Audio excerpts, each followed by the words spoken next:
चरणन में सदा पुनि पुनि करूं प्रणाम। यही कहूँ भूलूं नहीं मेरे प्रियतम राम। हमारे धर्म ग्रंथों में 12 भागवत बताए गए हैं, जिसमें भीष्म पितामह जी परम भागवत कहे गए हैं। भीष्म पितामह जी ने अपनी सारी इच्छाओं का त्याग अपने पिता की प्रसन्नता के लिए कर दिया था, इसलिए इनको परम भागवत की श्रेणी में आदर दिया जाता है। अब देखें, जब शांतनु महाराज जो भीष्म पितामह के पिताजी हैं, तो शांतनु महाराज का विवाह माता गंगा से हुआ था और शर्त के अनुसार माता गंगा उन्हें छोड़कर और देवलोक चली गई। जब माता गंगा अपने पति शांतनु को छोड़कर चली गई, तो महाराज शांतनु बड़े दुखी रहने लगे। दिन रात सोच में रहते थे।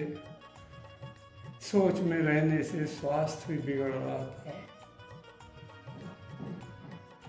नदी के किनारे टहलने जाते थे।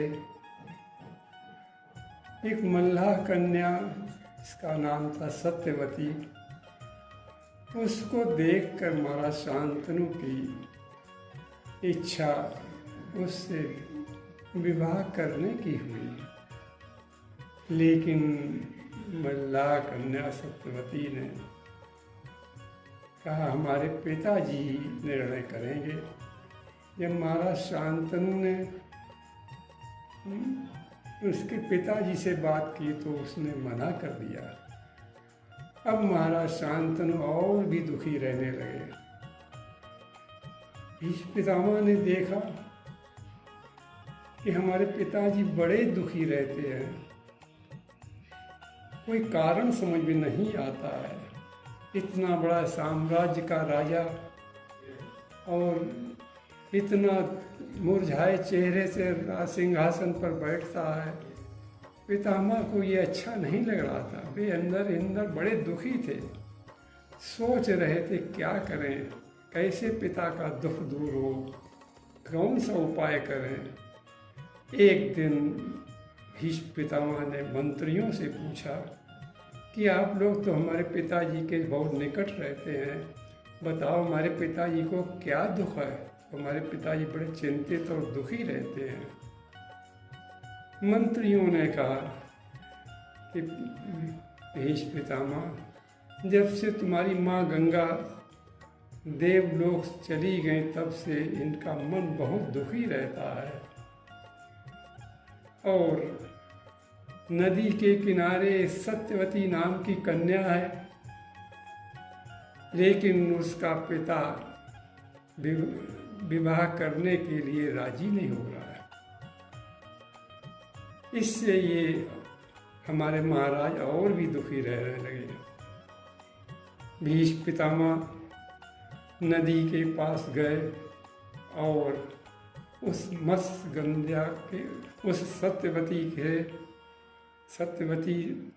के पिताजी को बुलाया और उससे कहा कि आप क्या बात है, हमारे पिताजी से अपनी कन्या का विवाह नहीं कर रहे हैं।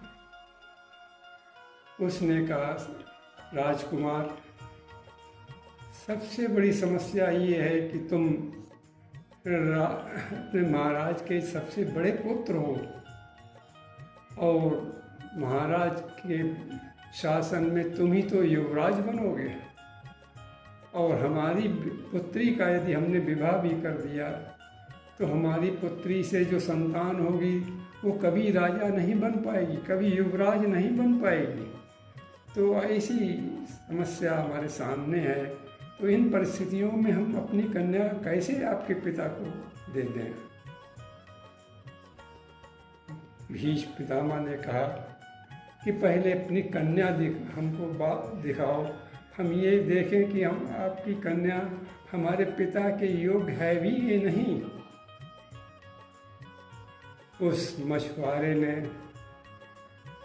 अपनी कन्या सत्यवती को बाहर लाया और दिखाया। भीष्म पितामह ने समझ लिया कि हमारे पिता के योग्य है।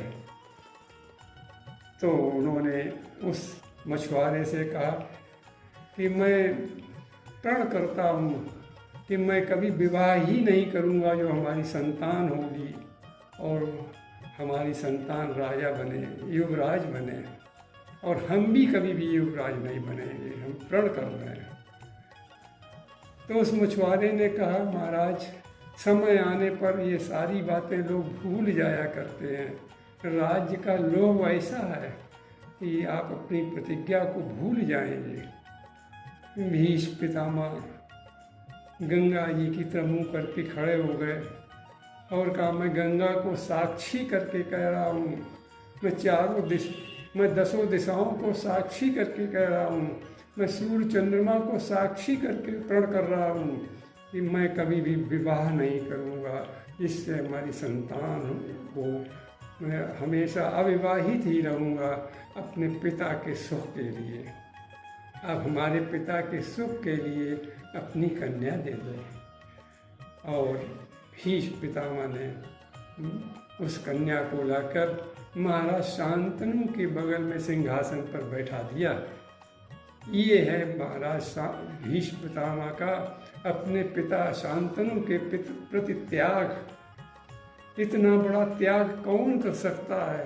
संसार में इनसे बड़ा कोई ऐसा त्यागी हुआ ही नहीं जिसने अपने पिता के सुख के लिए अपने सारे सुख छोड़ दिए हों और जीवन भर अविवाहित रहा हो। ये है पिता के सुख के लिए भीष्म पितामह जी का त्याग और प्रेम।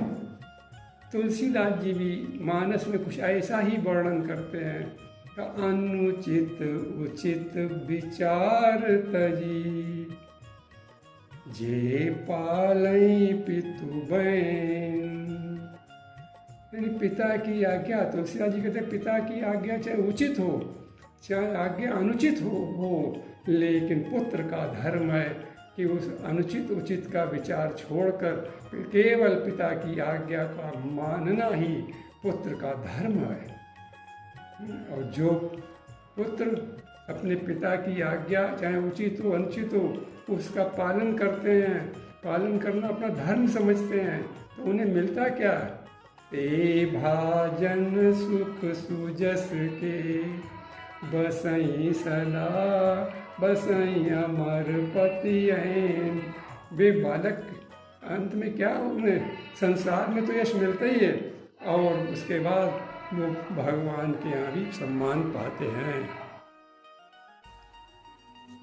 इस संसार में दो ही बेटे ऐसे हुए हैं जिन्होंने अपने पिता को सुख पहुंचाने के लिए अपना सुख छोड़ दिया। इसमें सबसे पहले बेटे हैं राम, जिन्होंने अपने पिता को सत्यवादी बनाने के लिए महलों का सुख छोड़ दिया और सुख छोड़कर वन चले गए। अब सोचो, यदि वे वन न जाते तो कोई क्या करता, पर नहीं, राम जी ने सोचा कि यदि मैं वन नहीं जाऊंगा तो पिता का सत्य छूटेगा, तो उन्हें बड़ा दुख होगा और वे अपने पिता को कभी दुखी नहीं देख सकते थे। अतः उन्होंने वन जाने का ही निर्णय लिया। दूसरे पुत्र हुए हैं भीष्म पितामह, जिन्होंने अपने पिता को सुख पहुंचाने के लिए आजीवन ब्रह्मचारी रहने का व्रत लिया यानी अपना विवाह न करने का कठोर व्रत ले लिया और अपने पिता को सुख पहुंचाया। उनकी इच्छा पूरी करके उनको अपार सुख दिया। ऐसे थे भीष्म पितामह, ऐसा था उनका कठोर त्याग।